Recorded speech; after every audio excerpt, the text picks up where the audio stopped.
You may know him as a little mysterious, as a little bit quirky, usually always a step ahead of Light Yagami. Usually, right? Usually.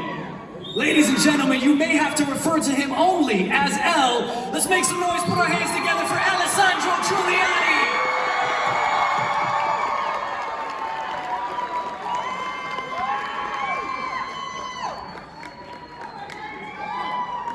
Yes, you are right there. Introducing secondly, ladies and gentlemen, who would have thought that a Shinigami would be the comedic relief, am I right? That one always cracked me up. He's definitely my favorite Shinigami. I'm sorry to all the Rem lovers out there, but he really is, you know? And no Death Note panel is proper without a Shinigami in the Earth Realm. Ladies and gentlemen, please make some noise for the voice of Ryuk himself, Brian Drummond.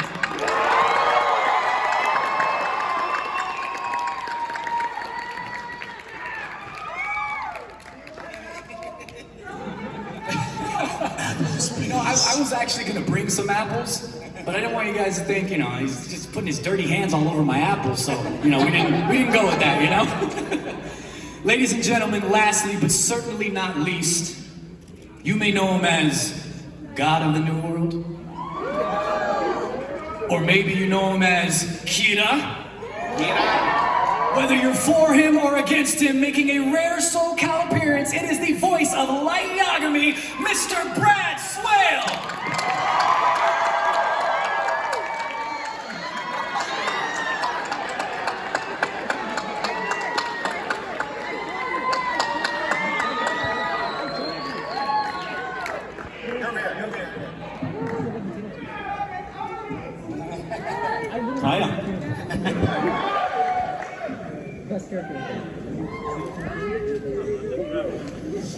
What a beautiful crowd. What a beautiful theater. This is amazing. We like it. Humans are so interesting. Oh man, I may be up here as the host, but I am a genuine fan as well. So this is, I'm trying not to geek out with the, you know what, I'm geeking out with the audience, you know, right? Let's get Before we get into these questions, I just want to ask you guys, man, how have you guys been? How's the Anime Pasadena been treating you so far? Amazing. Yeah. You guys are incredible. Why were we here sooner? Why didn't you invite us? We're so angry. No. So much love. Awesome. So much love. It's incredible. Yeah. It's been a little overwhelming, actually. Like, there hasn't been a moment to breathe. So thanks for this moment to breathe. Is that Alessandro over there, or is that L? You know? It's not Al. He's sitting on his chair. Where's the line. And wearing shoes. He's got shoes on. Yeah. I love it, man. I love it. Well, let's get into these questions. I'm sure everybody wants to, you know, enough of hearing my voice. We want to hear these guys' voices. Am I right? So, I want to ask you guys, this is kind of a two-parter question to start this off. One, were you guys aware of the Death Note manga before you were attached to this project? And I only ask that, it's fine if you were or weren't. I only ask that because sometimes it's really cool when you have like an actor, a part of a project that they happen to be a fan of as well. So were you aware of the Death Note manga? And then secondly, when you signed on for this project, did you have any idea, and I'm just gonna say it, feel free to make some noise if you agree, did you have any idea that you were going to be a part of one of the best animes of all time? No idea whatsoever. I don't think I knew what the word manga was.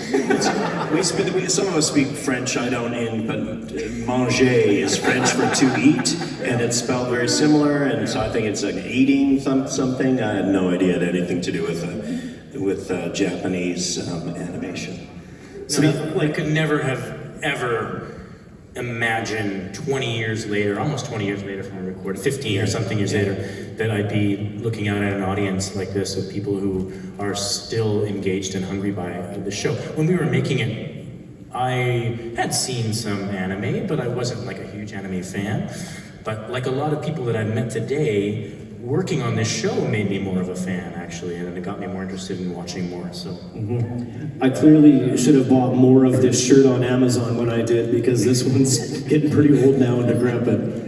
So, like, I didn't necessarily think that Death Note was going to have the longevity that it's, you know, had so far. But that being said, I mean, auditioning for Death Note was one of the most interesting auditions that I'd had in my career at that point, because I already knew that the show had been released in Japan, was very popular, and given the subject matter, I kind of assumed that it was going to get a good response here in North America.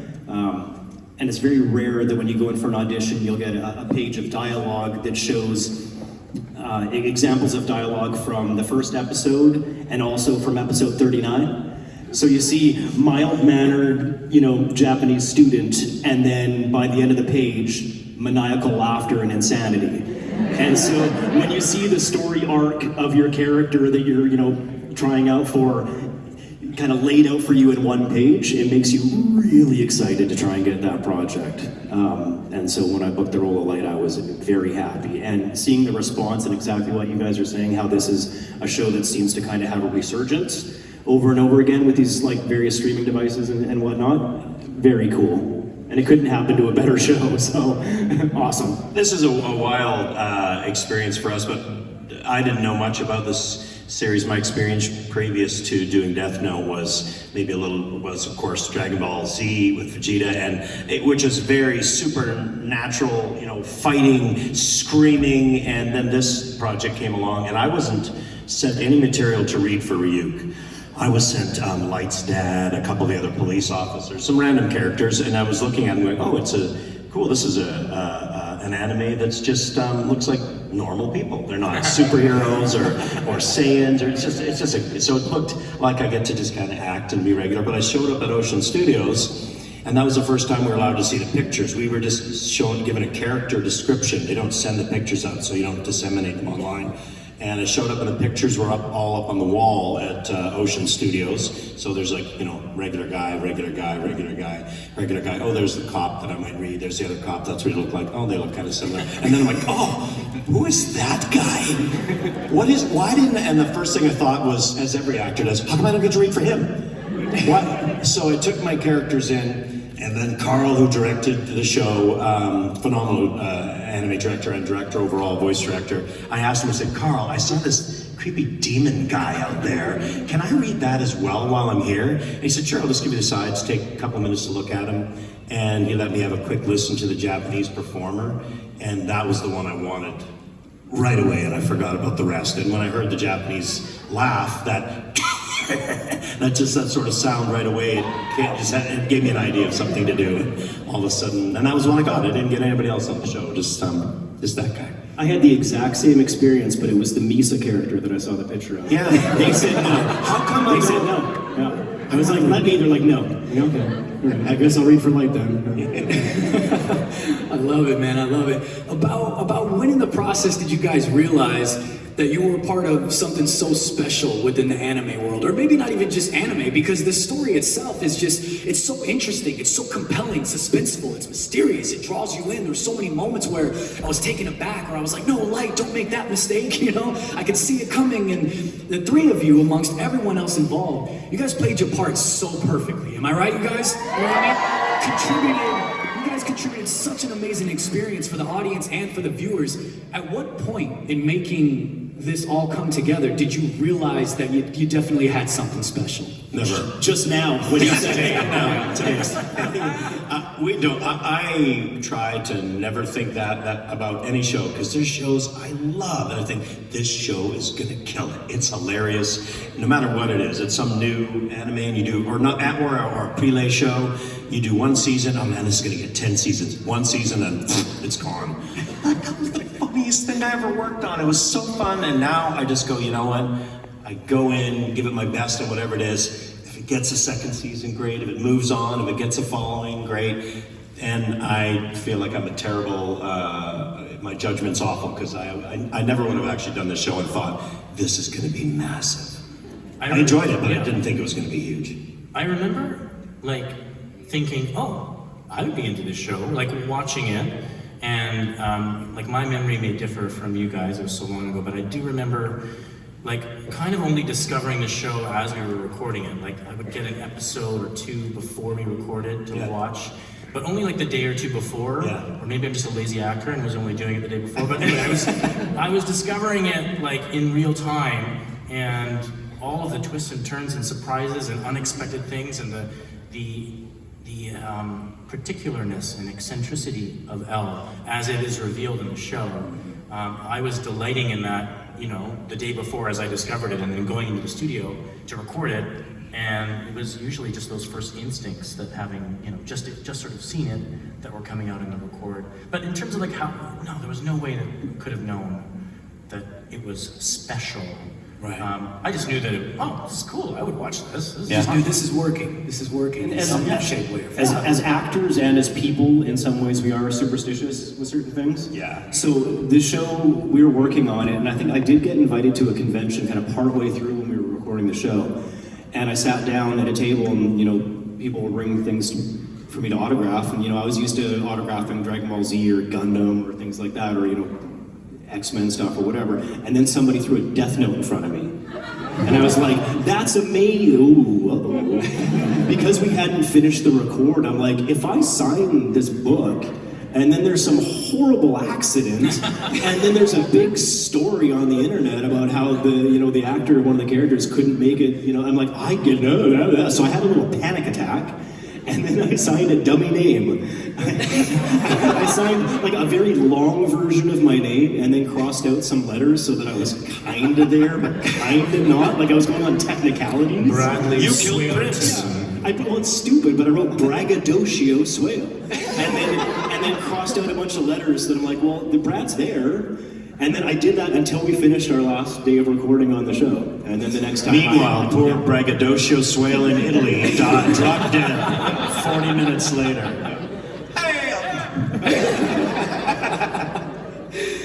I gotta ask, on the topic of roles, is there a character in the series that you guys found interesting that is not your character, that you ever thought of, like, I'd love to bring my talents to that character? Like, if you weren't portraying the character you did, was there another character that you found intriguing to tackle as a voice actor, or would you just stick with what you got? It doesn't get more interesting than Elle, so why would Wouldn't we all say Elle? Really? Come on. He is so weird. It's just like, it's what every actor dreams of. It's like, this guy is just in his head, and so are we, and it's a role that, take a crack at that. I wasn't even told to read it. I usually tend to read for slightly older guys. So. Yeah, maybe the Shinigami world would have been cool to voice, just Right. because, again, you could kind of go any direction with it. It could be kind of cool and weird, but... It's tricky because I've heard both of these guys do their roles, so I wouldn't go anywhere near either of them. Because you guys did awesome. So I'm like, thanks. Well, I could do Elle, I could do Ryu. No, I'll get not anymore. Yeah. I feel like now we need to hear you do a Shinigami, Brad, I'm just kidding, I'm not trying to put you on the spot. What would your Shinigami sound like, Brad? Shinigami love apples. Hi guys, I just love apples. That is That's why they didn't get it. Now it would exactly sound like me trying to do an impression of Brian. It's not going to work. It's not the same. Willem Dafoe tried. Didn't work either. That is hilarious. Sorry, Willem, you're great. I love you, man. I'm curious, as I'm sure a lot of people are here in attendance today, I have a couple standout scenes throughout the entirety of the series that resonated with me for whatever reason. I'm sure everybody else does as well. But I'm curious as to if the three of you have any moments or any scenes or experiences during the process of laying vocals, recording your parts, that may stand out to you. Like, what stands out most and why? Those are tough. Probably the one that I emotionally felt that I can recall would be, partly because the show ends, is the final scene with Light, that Ryu has with Light. Because it's funny, even though I'm never in the room one time with Brad recording it, you feel like you have this relationship that you kind of, you work with each other. He was the first character to get the book, and then all of a sudden, without any question, has everyone seen this? I can tell you what happens. It's been 16 years, but we gotta keep the spoilers to a minimum, okay? I'm just kidding. Get out of this theater. Get out. Yeah. But that would be the scene that was, and it's emotional to know, you know, the series is ending for you as a performer, and it's ending for that character, and it's a very, very cool scene. A lot of people are like, no, and I thought it was perfect. So, yeah, definitely. Well, not entirely perfect. I do have my memory of recording the show. It's kind of interesting because it was gaining popularity as we were recording it, and so at the beginning, I didn't have a whole lot of resource material except what I could kind of, you know, dig up from around places, whatever. By the time we got to recording those last couple episodes you're talking about, I was terrified. Because I knew that there were certain scenes that were coming up that people were going to scrutinize my performance and compare it to the original Japanese actor, who's fantastic. And I didn't have a chance. So the last episode I probably watched like 4 times, because I knew there was a laugh coming. And then I went into studio, and here's where I kind of screwed myself, is I did the laugh, and they said, perfect, let's move on. And I was like, because I'd watched it so many times, right? I'm like, can I just try it again? They're like, yeah, okay. So I did it again. And they're like, that's great, Brad, let's move on. There's something, I don't know, I just want to try. And partly I think I was just being difficult because I didn't want the show to end. So I recorded the laugh probably 4 times. And the trick is when you do that, you give them lots of options to choose from. And the one that they put in the final cut is one that has like an accidental like horse whinny in the middle of it. And so that means when people ask me to do the laugh, I have to basically do my Mr. Ed impression at the same time. And that's all on me. Nobody to blame but myself. The first take was right. Move on. I feel like we need you to do the laugh though now. Oh shit. There it is. See? Right into that, didn't I? You walked into it. I know you were about to drink water, but I mean, you set yourself up for that one, you know? I want to hear the first take. Yeah. The first take was, ha ha ha ha, I'm Kira. Yeah. Here we go.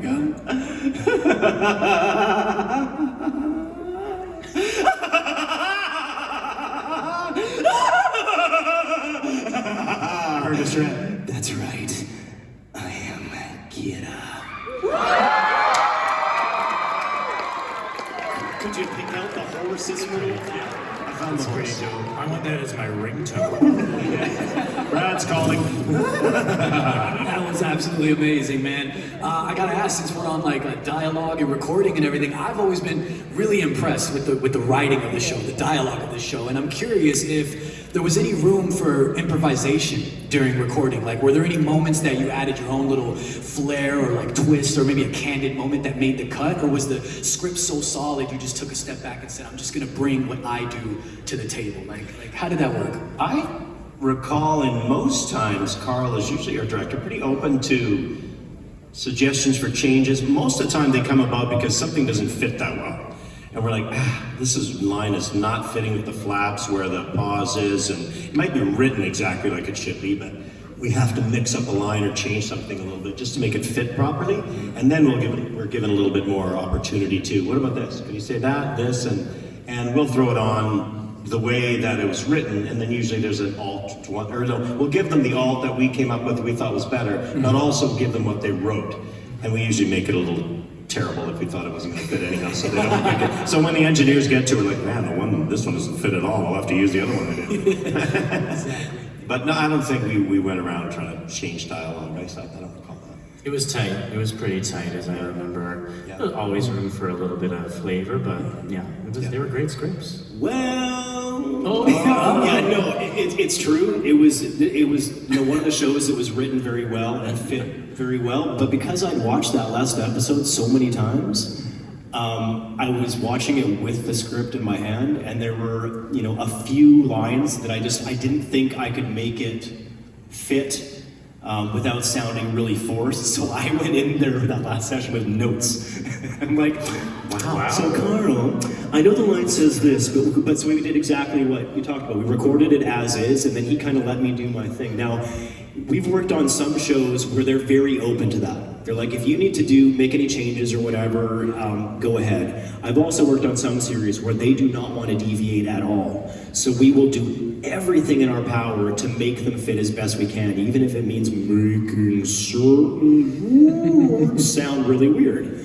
But a lot of the shows that seem to kind of, turn out, in my opinion, in some ways better, there's a little bit of leeway to make certain changes, either because, for a North American release, sometimes the dialogue doesn't fit thematically or culturally, or it's just a matter of fit. And if we have a little bit of leeway, we can make things a little bit more, accurate or believable or just fit better. So I think some of the lines that I came in there with for the last episode actually made it in the final cut, which was pretty cool for me. I didn't get a writer's credit though.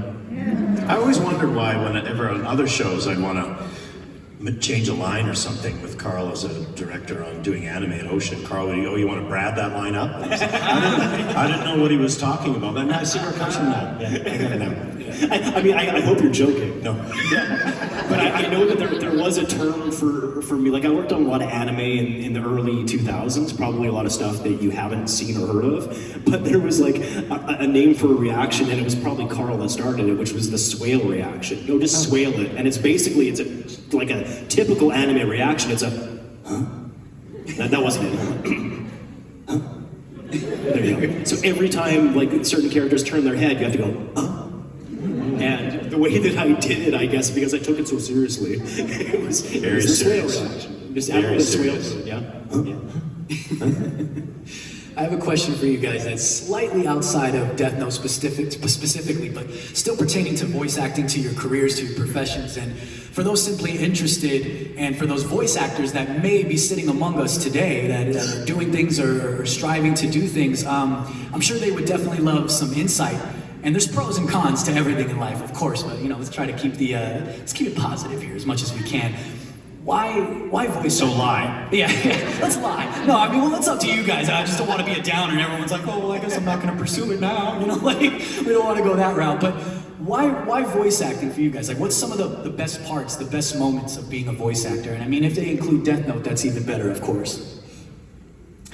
Pants are optional, especially these days. Some of the best things about it are, pre-pandemic, when we would get in a room with 8 or 10 actors in a circle and read a script and make each other laugh and, be jamming with each other. And you've been in a show for a little while too. Everyone knows their lane so clearly. Those kind of records are incredible. It's very different from what we did on Death Note, where we were each individually just doing our parts. And then the magic that happened was in the editing room, and Carl, this director who was fantastic, putting it all together, being like, take one of this one would be good, but take 2 of this one, we'll put it together. And so that's the magic of that. But as an actor, if you're just starting out, it's all childhood wish fulfillment. It's all sort of the goofiness that you have when you're a little kid and you're playing make-believe, and you get to do it with grown-ups instead. Beautiful. Yeah. What about you guys? Yeah, that's a great answer. That it's exactly what it is. We certainly miss that after the past few years, because even shows that are prelay, not dubbing, where, as we all know, dubbing, we do our stuff one at a time. I never got to say any line with any of these people, just on myself with an engineer and Carl. Prelay, we could be in a room, in a group together, and just play. And that's what it is. You're putting on a play, and you're playing and bouncing off each other, reacting to other performers. It's sort of the joy of that performance. When I fell in love with it, my training is in theater school, and then I did some film and TV for a while, which I did enjoy, but not to the level till I walked into my first voiceover performance and saw these people just having a joy like a first-year theater student, and they were just goofing around and doing funny stuff and coming up with ideas, and it didn't matter that much if they made a mistake, because they weren't on stage doing a live show, no big deal. It didn't matter if they were, or on the film set where they just took 3 hours to light a scene and you don't want to mess it up too many times. You could just you could play around and mess around and be goofy and messy, and it's pretty easy to clean up and get another take. And I loved that idea. And also what I saw was a camaraderie amongst the performers that was really welcoming to the newest person.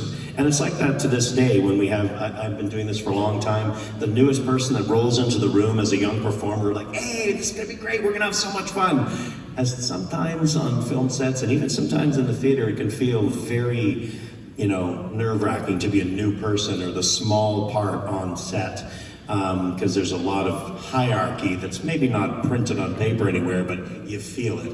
And It's printed on paper. it's also, you're number 1, number 2, you're like 59 on the call sheet, so it's printed, but it's not like that in voiceover, and I love that aspect, that I felt like I could just be one of the team from the moment I walked in. It's interesting you say that because you're absolutely right. Like the entertainment industry is a very difficult industry in a lot of ways.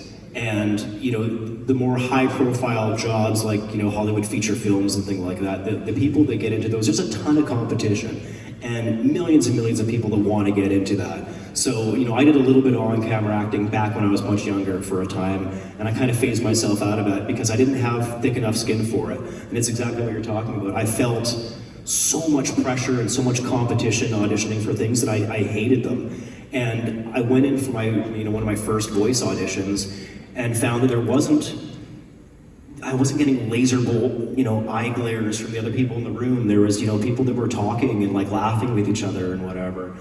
And it was just kind of refreshing. And I was very fortunate that the very first voice acting gig that I got was a show called My Little Ponytails. What? Okay, cool. And that was a show where the entire cast, it was a prelay series, so we were all in one room together, but it was all kids. So it was all people in and around my age. It was mostly girls. There was only a couple of us boys in there. But I didn't know what to expect. We had a legendary director by the name of Wally Burr. And so, he basically directed everything that I watched as a kid, I guess, right? And then I got to work on this series. I'm like, that's amazing. And then I had a one-day record on another series called Double Dragon. And for that group, I was the only kid in that session, and I got to watch a bunch of, in my opinion, grown-ups doing exactly what you're talking about, being super professional, but playing around. And that was when I really got a glimpse of like, oh, this is what this job could be. And so regardless of what happens in my life as far as, not doing on-camera stuff anymore or dealing with my regular job or starting a family, all these kinds of things, I will always hunt for voice acting work because I love it. It doesn't matter if I don't work for 3 years. I will keep trying to get on that show until they tell me to officially go away, and then I'll try even harder. So, because I love it. Yeah. It's the safest space to take big risks as a performer, the voice studio, when you're in a room like that. And if I had any advice for people who are interested in it and want to start out, it is like, just go for it, like swing for the fences, take big risks if you're auditioning for something or reading for something. Be memorable, like stand out, do something, it may feel crazy and big to you, but just go for it, stand out, and one day, hopefully you'll find yourself in a room with a lot of other people taking big risks too, Yeah, definitely. Round of applause for that, that is amazing. So I got one more question for you guys, and then we'll take some audience questions. Yeah, you guys got some questions for him? Woo! Okay, awesome. Bear with me, this one's a little bit long. I want to give a little bit of a backstory for this. So, if I'm not mistaken here, there's a special one-shot for Death Note, a standalone that was written that sees the return of Ryuk to the human world. And it's set 10 years after the events of Kira that puts Ryuk offering the Death Note to a middle school student that's said to be just as smart as Light. There's also a prequel novel that follows the potential successor to Mello during his time working with the FBI, tracking a serial killer.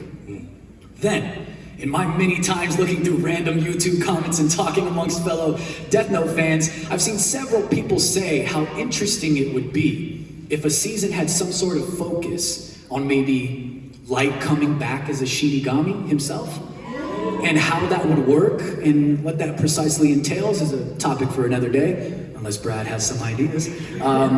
But here we have 3 possibilities for adaptations for a continuation of Death Note within anime. And Death Note wrapped up its 37 episodes beautifully, am I right? Taking nothing away from that, of course. If the 3 of you were approached to reprise your roles in some way, shape, or form, if it made sense, Is that something that you'd be interested in? In a heartbeat. As also, soon as do I you knew the think Duffer, as soon as I knew the Duffer Brothers were going to start making a Death Note series, and I love Stranger Things, it's really fun. I sent a tweet out, "Hey guys, to the Duffer Brothers, you need a voice for a review?" Haven't heard back yet. Haven't heard back yet. I mean, I would be. It's like you said. It was so well done. Very well done. I would have trepidation about doing it, but I would also have a lot of enthusiasm. Like I would be into it. I would just be. I'd be worried. I wouldn't want them to Understandable. frack up the mythology of the show. But I do think I just had this idea today, and I'm sure other people have had it. I think an L prequel, like origin story, would be. Yes. I think that would be like, like in the orphanage for young detectives with Watari and like growing up and see where he came from. I think that'd be pretty cool. Yes, I agree, definitely. Brad? And I could play him young too. I could just sort of. Brad, what are your thoughts on all of that? I mean, well, of course, yeah. Like, if anybody asked me to do anything, I'd say yes, and then I'd, put on a brave face and go, "Whoa, what's the subject matter?" But what AJ was saying, I agree with to some degree, right? I mean, I'm a Star Wars fan. I don't know if there's any Star Wars fans out there. So, and I'm not one of those purists where I'll say like, it's original trilogy or nothing. My thought is, if I can get lots and lots of Star Wars out there, that means more Star Wars for me. If I don't like something that they've made, I don't have to watch it. But I get things like Mandalorian. And if we were like so stubborn about, tarnishing the idea of the original, then we would have never had the ability to get something like The Mandalorian. And when you get the right people involved on a project that we have passions about, you can have wondrous results. The flip side of that is you can have something that's complete garbage, which we've seen quite a bit come from amazing anime properties, where it tries to get turned into something different and just doesn't work. But, we should keep trying this and failing until we have ultimate success. One of you guys out there need to write it, like you Make guys, it happen. all you fans, you guys need to be the ones. One of you go to screenwriting school and do it. Yeah. Definitely. Well, awesome, man. That's enough of my questions. I definitely I want to hear what other people, other fans, everybody else out here has to say about. Go ahead and come on up and. Ladies first, go ahead. Have somebody moderate this. Yeah, go ahead and feel free. Fire away as soon as you're up there. We'll get through as many as we can. So I was wondering if the Death Note was real, and if you had it, would you use it? And if so, who? And it can be fictional. Would I use the Death Note? No. I would want to. Pretty bad. And, there's a few names I could throw out there, but no, I wouldn't. They'd be like, I put the first name, the initial, most of the last name, and then stop. I couldn't purposely do that. Had I not seen the series, I would have grabbed it and been psyched. But I think my initial reaction would be like, "Oh yeah, what? No, this is a slippery slope that ends very, very downhill." There is a cost. Yeah, there is a cost. That is a great question. But yes, it does exist, and I have it at home. They let you keep it? Hey guys, my question is, have you guys seen or know about The Simpsons' recent Death Note parody, which I thought was super brilliant? Yeah, I saw that. I didn't catch it on the night before Halloween when it was on, but I watched it the day after because it recorded, and I loved it. It's so exciting to me to see, the Duffer Brothers going to be doing a show, and then the Simpsons, of all the choices of horror-based anime that they could do one of their Halloween specials with, they chose Death Note. Is amazing to me. These are like the highest echelon of animators on the planet. Is the biggest series ever is The Simpsons. To see them make that choice was wonderful, and it's hard to cram 37 episodes into 7 minutes with Lisa as Light, but it was. I loved it. It was cool. Yeah, it's nice when people you admire have clearly seen or heard your work, right? It's sort of nice crossover feeling. Yeah. And it's funny that didn't happen 10 years ago. That it happened this year, and it's super relevant. And that means like that's amazing that there's been a resurgence of this series enough that the Simpsons are like, well, we should have done it 10 years ago, we can do it now. Yeah. And they did a great job. And the fact that they even, farmed out the animation for it to give it a very specific look, and that's fun for me, right? Like I like looking at what Homer looks like in a more anime style, and Marge, and all that kind of stuff. And it's just, it's amazing. Great, good question. Thank you. Thank you, but I just want to quickly add on. They kind of did in the 2000s, but in the comics version, Bart was Light actually, and Ralph was L. And Krusty was Ryuk. In the comic version. Yeah, the comic Krusty's a version. good Oh Ryuk. yeah, Krusty would be a great Ryuk. Yeah. That is awesome. That is funny that it's 16 years later and they decided to do it. You're Yeah. right. It still shows how impactful and relevant that Absolutely. Death Note actually is. Let's go ahead and thank you for that question, man. I appreciate that. Let's get the next one going. Hi, my name is Ace, but I have a question like completely unrelated to Death Note Max. Yeah, sure. It's a random. We might not answer Your, it. your name is Ace?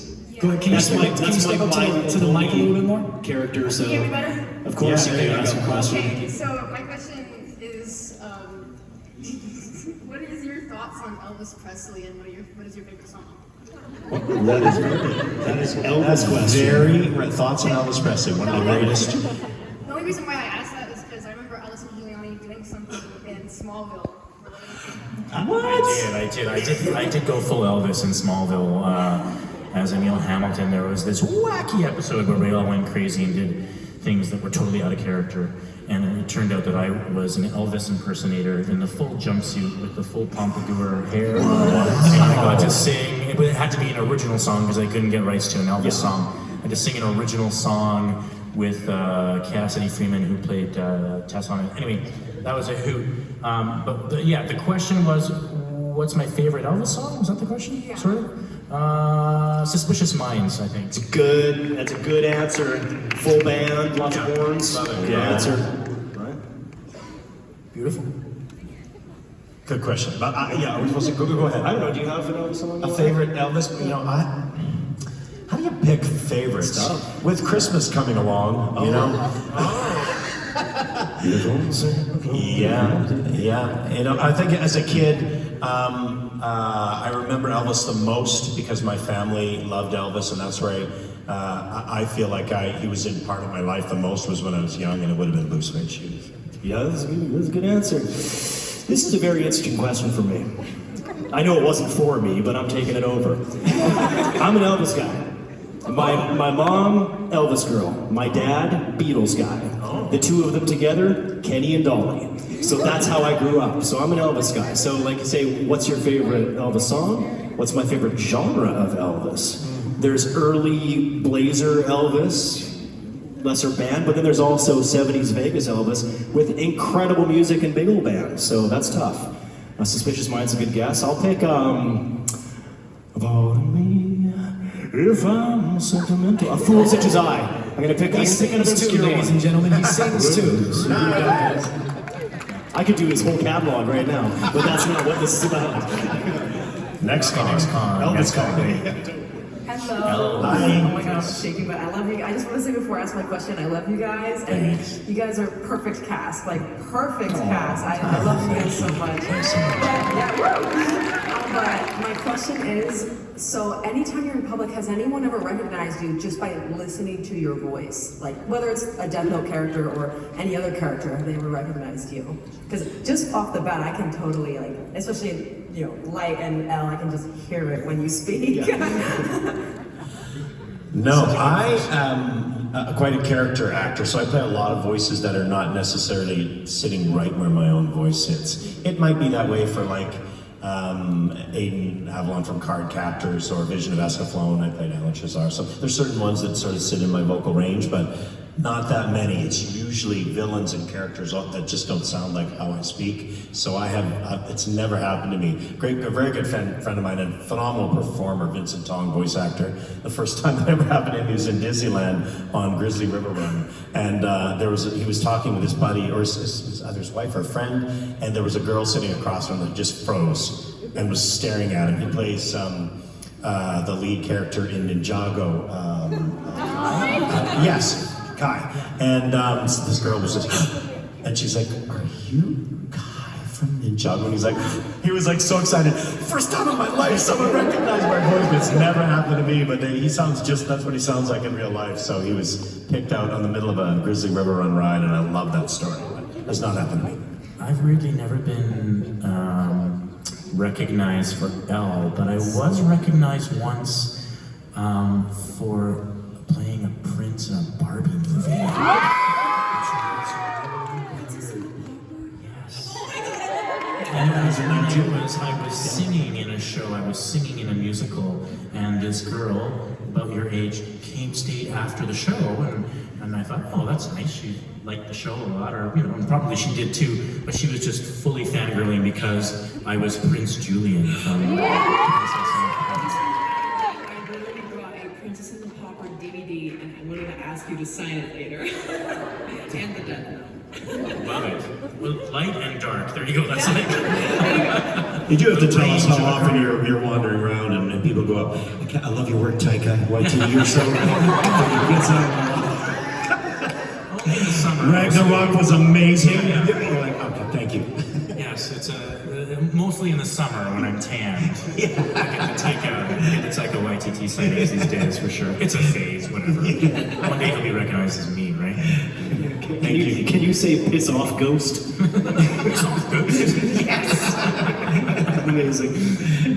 I got recognized once. This is a very quick story. I was at some anime shop kind of near Vancouver, and I was buying something, and I got recognized when they ran my credit card, which is hilarious. So I'm like, I'm sorry, so your card was declined? yeah, it was declined, and then they said, you're not. I'm like, yeah, so things aren't going so well for you? No, not so much. But I got the opposite of recognized in an elevator at one point. You ask, what's the opposite of being recognized? Let me tell you. So this was a convention, and we hadn't done opening ceremonies yet, and I was on an elevator, and this, you know, a reasonably young guy came in, and so I was just being nice. I'm like, hello, how you doing? He's like, good, man, cool. I'm like, and he was like just kind of all jacked up. I'm like, you excited? He's like, yeah, super excited about the show. I'm like, oh, what's the thing you're looking most forward to? Gonna meet the voice actor of Light from Death Note. And I'm like, ha ha ha ha. Well, you just did. And he's kind of on his phone, he's like, all right, man, cool, see ya. And I'm like, oh. So then I went to the opening ceremonies, and I told that story, and next thing I know, there's somebody standing up way at the back. That was me! And they're like, it was my friend, I called him, he's freaking out. And I'm like, oh, okay, I got recognized, eventually. Thank you so much. Thank you. That is awesome. Let's go ahead and get to the next question. Hi, I just wanted to say, like everyone else, thank you guys so much for being here. You guys just brought so much life to these characters, and I don't know. Death. Oh, and death. It's a little dark, but you know, overall it's really great. My question for all three of you is, what is your process to find that voice for your individual characters? Like for you, Brad, Light is just this entitled punk that you want to succeed, but yet at the same time you don't. Brian Ryuk is just this troublemaker that just has that laugh. He's just that voice, that little devil that's just on your shoulder. And Alessandro, Elle is just this quiet, eccentric genius that loves snacks all the time. So again, just that process of how do you find that voice for your characters? Good question, how to answer. You know, because mine, I saw them 2 minutes before I walked in. Usually I love an image first. They don't give us images that often in advance anymore because they don't want things to get disseminated. But if I see an image, I want to feel it in my body so I can just see a face and right away I see gravelly, otherworldly sounds. And then when they played the ref for me, he said, we don't want a voice match, but he does have this laugh. So the laugh was really sort of, it had this coughy, growly sound from the great Japanese performer. That's where it sort of came from. So I love to see an image, age, relationship, that type of stuff. And usually I'll just go through the old Rolodex of characters in my mind and just find something and start to piece it together from there. Yeah, I mean, with Elle, I didn't see an image of him beforehand, but when I auditioned, I remember, it's sort of just dumb luck, right? You sort of take a stab at it, and and for whatever reason, it was the one that they wanted. I knew that he should be quiet and methodical, and so I got very close to the mic and sort of articulated very clearly. He was intelligent. There was a description of him, but it wasn't, sometimes it's just synergy, and it's just the luck of the right performer and the right role at the right time, which for Elle feels like that was the deal. For me, Are you an entitled prick? Yeah, I guess you are. it was just typecast. It was just, let's just give it to Brad. I mean, I recorded a number of anime series, and it didn't really matter the different for a time, the different characters that I would read for, I would almost always be cast for kind of the young heroic lead type guy. So I had done that voice before on several different things. Now it's maybe youngered up or a bit more energy or whatever, or modified a little bit for the show. But that's essentially kind of what this one was too. But then there was an attitude that kind of developed during the course of the show that really let me play with that a little bit, where it was almost, two different personalities kind of living within the same body. And so sometimes, depending on who he's talking to, if it's his sister or his father or whatever, he would sound a certain way. And then when he turns away and there's like an aside in his head, then suddenly it's what his inside voice sounds like. So that was kind of just really led by the visuals and the dialogue and just the progression of the show.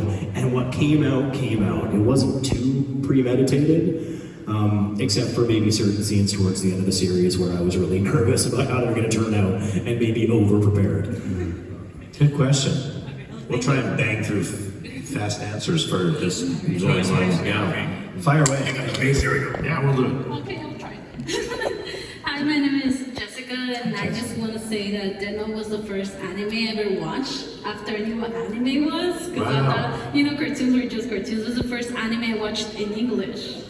And I love the voice acting and just like watching Ryuk, Eli, even Misa just on the screen. And I just want to say thank you for all the whole work that you guys have done and all the energy you guys put into your characters as well.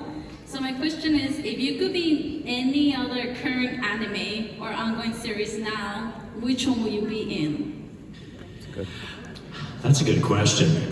Which has the most episodes? Yeah. Like, if we could be a character? If you could be another anime right now. If you could be not a voice actor, a character inside the anime, which anime would you be in? I would be Totoro in My Neighbor Totoro.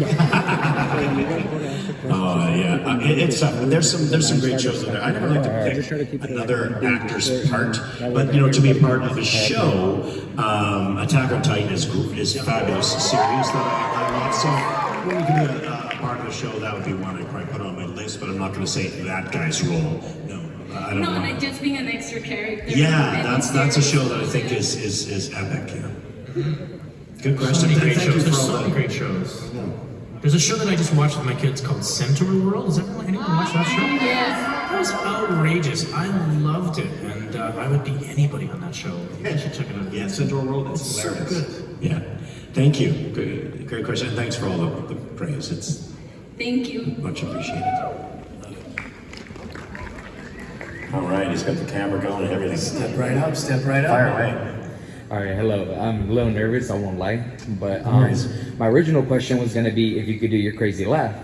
But at the end it happened. So I was like, well, all right then. So I guess my new question I was thinking this whole time, and my question is, can you two do the crazy laugh? Like have an attempt at it. And if you want to, that'd be great as well. Great question.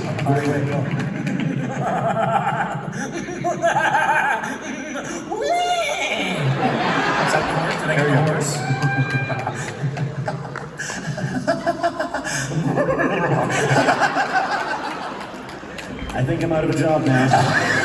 They did it better. Damn it. 1, 2. And do you want to show him how it's actually done? I already did it. Oh, we heard it, and we can't even come close. I don't want to spit all over them again. Thanks a lot. All right, thank you. Thank you, man. Really appreciate your time. Let's get the next question. We got time for a couple more questions, okay, you guys? Hi, my name is Rima, and this is just like, okay, a little bit of spoiler, actually a big spoiler, so if you haven't watched it, get out. But how did you guys react to Elle's death? I just want to know like how What? personally. Wait a minute, hold on.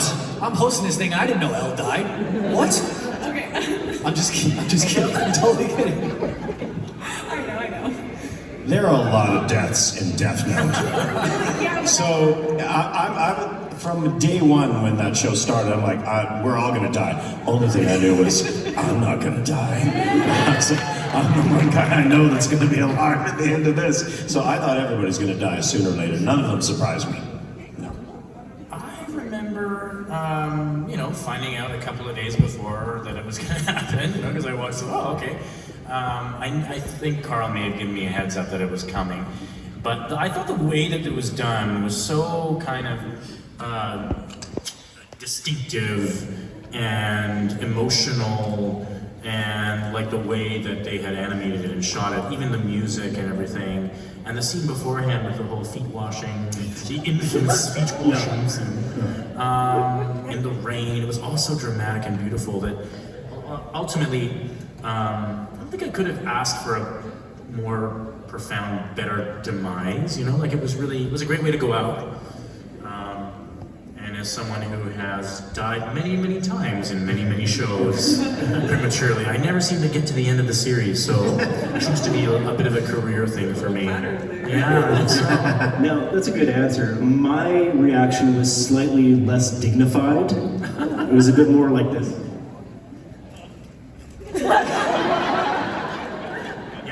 He's dead. He's dead. That was more my reaction. But then there was kind of longing and remorse afterwards for a little bit too. I'm like, oh, I was partying and now I'm a little bit sad. I did complete you a little bit. Good question. Thank you. Thank you, and also I really love you guys. Oh, so. thank you. Thank you. Thank you guys so much. I'm so sorry. I know we said we had a couple more questions, but that is unfortunately going to have to be our last question. I've sent your question for us in the dealer room where we can answer. We can tell you some stuff there. Definitely, ladies and gentlemen, they are going to be in the signing area in Hall A in the main building. So definitely go and get those going. You guys are still going to be there. Are you guys there immediately after this or no? Pretty quick, yeah. Yeah, we're heading right back there now. We're heading right back there, so you guys definitely go check them out. I want to thank everybody for being here. You guys are absolutely amazing, so round of applause for yourselves. Ladies and gentlemen, please give it up for Brad Swill, Brian Drummond, and Alessandro Giuliani. And one time, ladies and gentlemen, real quick before you guys leave, let's send a video to Shannon Chan Kent, who was supposed to be here today, but unfortunately, she couldn't make it due to scheduling issues last minute. She had to cancel. So I'm gonna film you guys right now, and on the count of 3, we're gonna say, "We miss you, Shannon." Can we do that? Yeah. All right, let's do it. Ready? 1, 2, 3.